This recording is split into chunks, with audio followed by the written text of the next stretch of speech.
Welcome back to another episode of Diving Deep with the Levs here on What's the Biz 559. My name is Lena. I'm Jermaine. And we are so excited to be here with you guys. Thank you for watching first and foremost. Honey, how are you doing today? I'm doing good. A bit rushed. Yeah, we had a late night last night. Yeah. Family came over, we did a game night. Did. So it made it a little rough, huh? Yeah.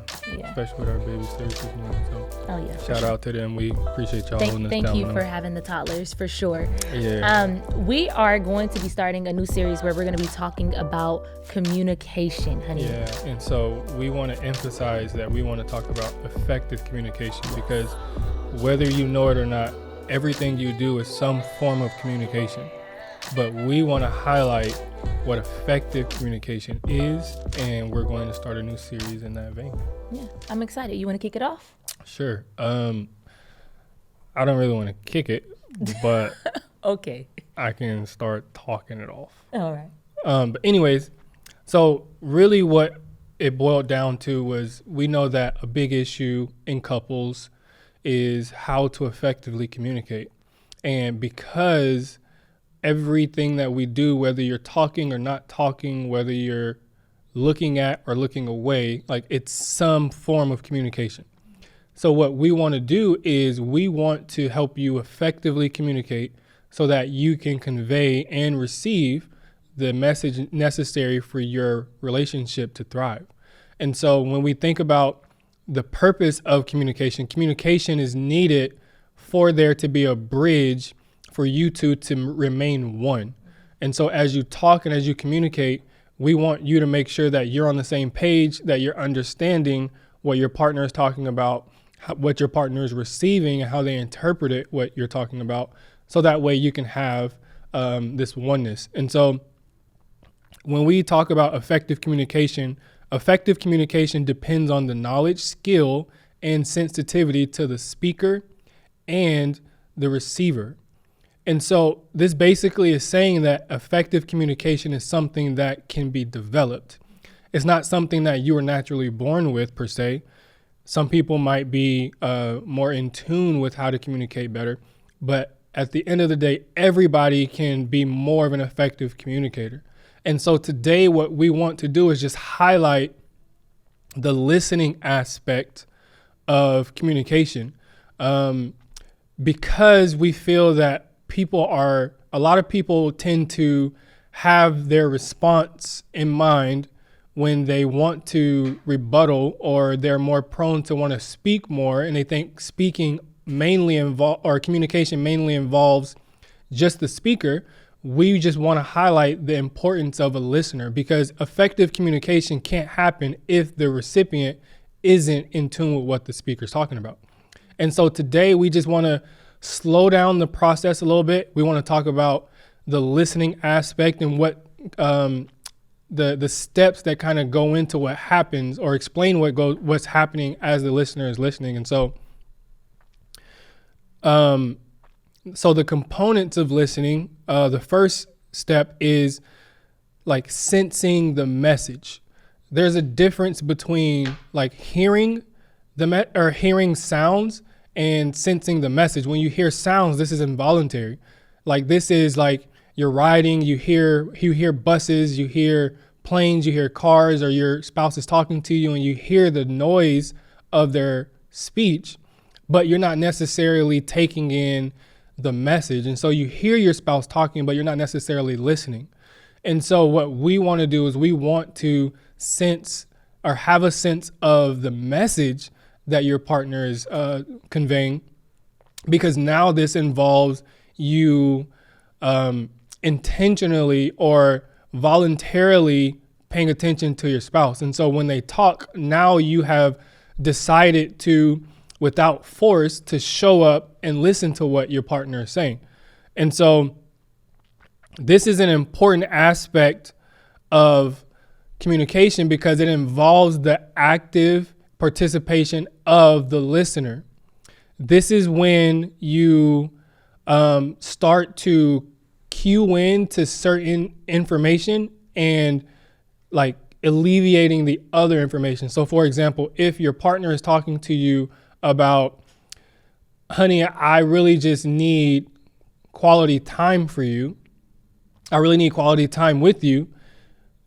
What you hear or what you choose to select from what they say dictates a lot on what you hear them saying. So if you hear your spouse saying, honey, I want quality time with you, if you choose to hear that as a way of saying they want more time with you and they miss you, that's different versus your partner saying, oh my gosh, they won't give me my space. They just want, like, it's a different tone, and it's a different communication when you start to think about how you start to sense the message. And so part of tuning in and tuning out certain messages is called selective attention. This is where you actively choose what your spouse says when it comes in connection with the message versus what you choose to leave out. Because sometimes what we hear our spouse saying is it's pre-programming, basically. So you naturally tune to what you hear based off of how you were pre-programmed. So if you constantly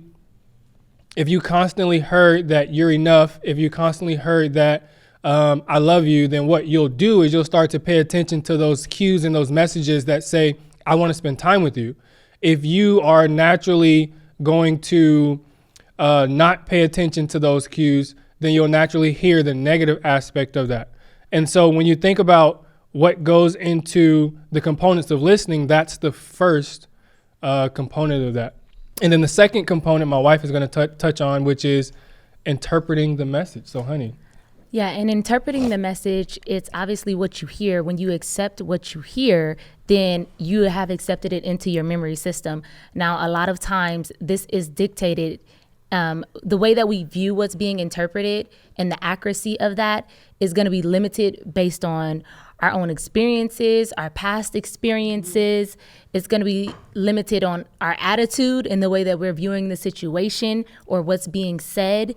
And so we bring all this to the table in which we view, and it can change the way we interpret what's actually being said. And that's a huge component, right, in communicating. Not what you say, how you say it, of course, is important too, but it's the way that it's being interpreted. And so the third step as we continue to go is evaluating the message. And this is very crucial when it comes to listening, because a lot of people overlook this important step, because after hearing, after interpreting, you tend to evaluate based off of misinformation.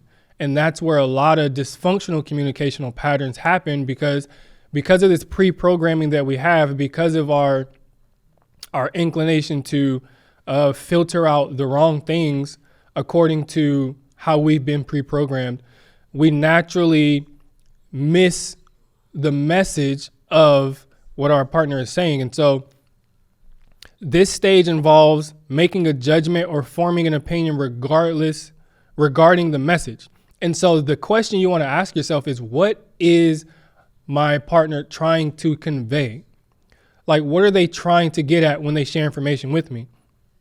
And so this is an important step, because here we need to ask ourselves if the facts support the points being made to justify the position being taken.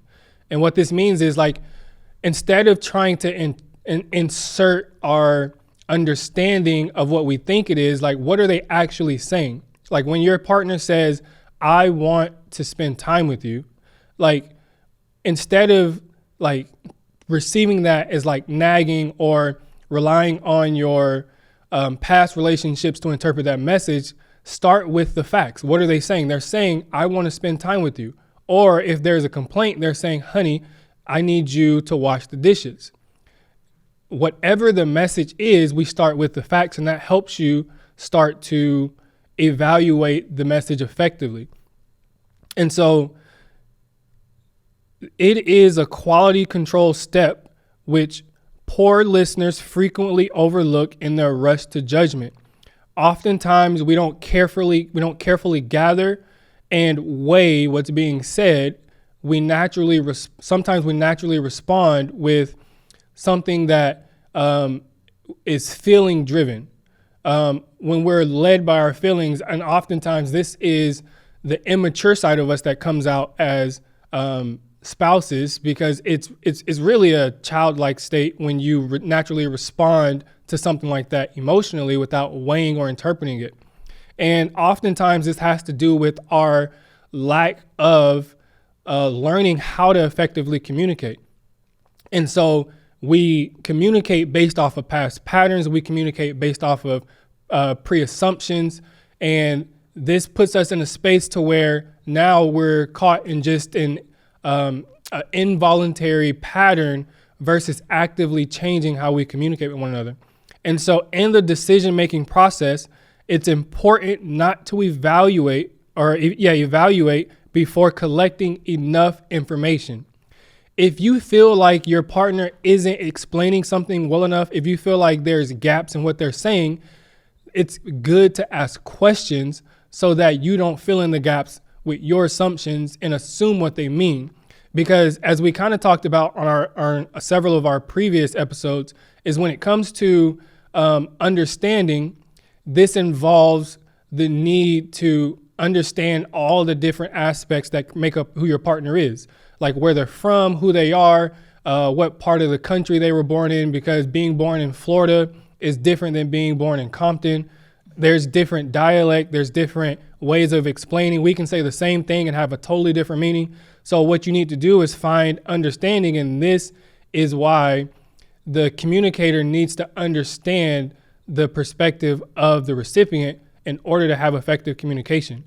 And so when you have those three components, now the step after that is active listening. Active listening is not listening to respond, as you mentioned, is listening to actually hear what's being said. When we engage in active listening, we respond verbally and non-verbally to the responder of what's being said, and we let them know that we are paying attention, right? This is not just in how we hear, but what our body language is expressing in that moment. So it becomes a transaction that we're engaged in, and we take responsibility for the understanding of what's being said. This is not something that is intuitive. There are barriers to this, and we're going to go over some of the active listening responses. Yeah, so if you're wondering like, okay, well, I feel like I'm an active listener, then that should cause you to question, how do you actively listen? Because this is a process where you want to make sure that if you're actively listening, this means that there is energy expended in trying to understand and interpret what your partner is saying. And so we just want to give you 4 typical active listening responses that can help you understand what the communicator is trying to get at when they are asking a request or some other form of communicating. So the first one is paraphrasing. Paraphrasing actually helps you not daydream when your partner is talking. Paraphrasing basically is you summing up what your partner is saying. So if they give you a sentence or they're talking for about 3 to 5 minutes, and this is when they're communicating, this is helping them get out everything they need to share for their point to make sense. You'll come back and say, okay, what I hear you saying is you want to spend time with me because you feel like we haven't been spending enough time because of parenting and work relationship or work relations and work requirements. And you just feel like time has been getting away from us. And what you want from me is spending time with me rather than you just basically saying I'm spending too much time at work. So what I'm hearing you saying is you want to spend time. And so that is a way you can paraphrase what they're saying, because that also makes them feel heard. And this is you actively, selectively paying attention to what your partner is saying rather than just tuning out and thinking about the birds and the trees and the fact that they're just doing this again and they're requesting your quality time again. And so this is something that you can start doing. So paraphrasing is one example. Expressing understanding is another. Yeah, and in expressing understanding, sometimes it's more appropriate to focus on the feeling instead of restating or paraphrasing, as my husband just shared, what they're actually saying.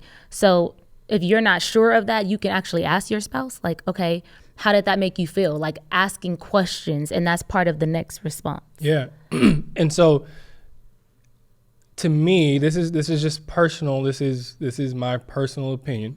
There's no research behind it as far as, whatever. I feel that asking questions is probably one of the most important active listening skills that you can develop. And so I really want to reiterate that asking questions is a skill you can develop. Oftentimes we just ask questions and not understanding that those questions actually have a hidden meaning behind it. So if your spouse says, I want to spend quality time with you, and you're responding with a question that states, why you want to, do we not spend enough time? Like, that question on the surface sounds like you're curious about why they want to spend quality time, but the tone and the underlying meaning behind it is basically I feel that we spend enough time, and I don't think we should. And that's just the undertone behind the question. So asking questions, there's so many dynamics that goes into it, and this is a skill that can be developed. However, this is a skill that's rarely taught. We naturally teach people how to express how they feel, to use I statements, and really communicate as far as speaking wise. But when it comes to listening, we don't teach people how to ask questions. And the greater the question you ask, the greater the answer you can get. And so when you ask questions invite discussions about the respondent's point of view. And this opens the realm of understanding. Asking questions helps you get to the point of what your what the communicator's meaning is for what they're trying to communicate. And the goal of questioning should be to clarify the person's perspective. And by clarifying that, this opens up the discussion of, I'm not going to assume, but I'm going to invite you to share with me what you are trying to convey.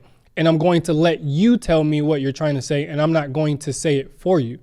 Because oftentimes we get in the zone of, especially if it's not checked, the longer you're in marriage, the more you get in this zone of, I understand my partner well, which is true to an extent, but there's also a part of your partner that's also growing and changing as they get older. And so questions invite the speaker to give you their true meaning, because even if you're off slightly, that can change the whole meaning of what your partner is saying. So questions is a great way to invite your partner's perspective. And so the last one that we want to go over with you guys is a method of active listening is using nonverbal communication. And more than 50% of our communication is nonverbal. So it's important what you're doing and what your gestures bring to the conversation. So if you're nodding your head, if you're making eye contact, if you're sitting in an attentive manner, then this is going to encourage the person that's speaking to continue the conversation. On the opposite end, if you are frowning, if you're looking at your watch, if you're reading notes, if you're on your phone, then this is going to be distracting, obviously, and discourage the conversation. So it's important how you appear as the listener to the person that is speaking, and what you're not saying verbally, but what your body language is speaking. Yeah, and I don't know about y'all, but I think some people might consider it weird, whatever, but me and my wife, sometimes we people watch, and we'll just sit, sometimes at a restaurant, or we'll, if we're on a vacation or something, we'll sit and just watch and, just take note of how people interact. And based off of their interaction, we try to make meaning of like who they are, their relationship, what's going on in the moment, what they're talking about. And you can get a sense of what someone is trying to convey by their non-verbal communication. And this can be understood without using words. Non-communication is vital when it comes to trying to explain and convey what you're trying to relate to your partner. If you focus on the way you convey it, if you focus on the how of what you're saying, you'll be more effective in trying to get across your point rather than using the right wording or the right terminology. It'll really help you get in that vein. And so just on this episode today, we really want you not just to be a master at trying to say what you want to say, but perfect your listening. The better you listen, the better you can communicate. Because if you are listening to your partner and you have a better grasp, if you have a good grasp on what they say, you can respond with what needs to be said rather than assuming and causing a dysfunctional pattern of communication. Even when it comes to how we talk, it's better understood when we focus on our listening skills. So that's really what we want to share with you all. We don't really have no effective ending here, but just really want to encourage you that listen to your partner.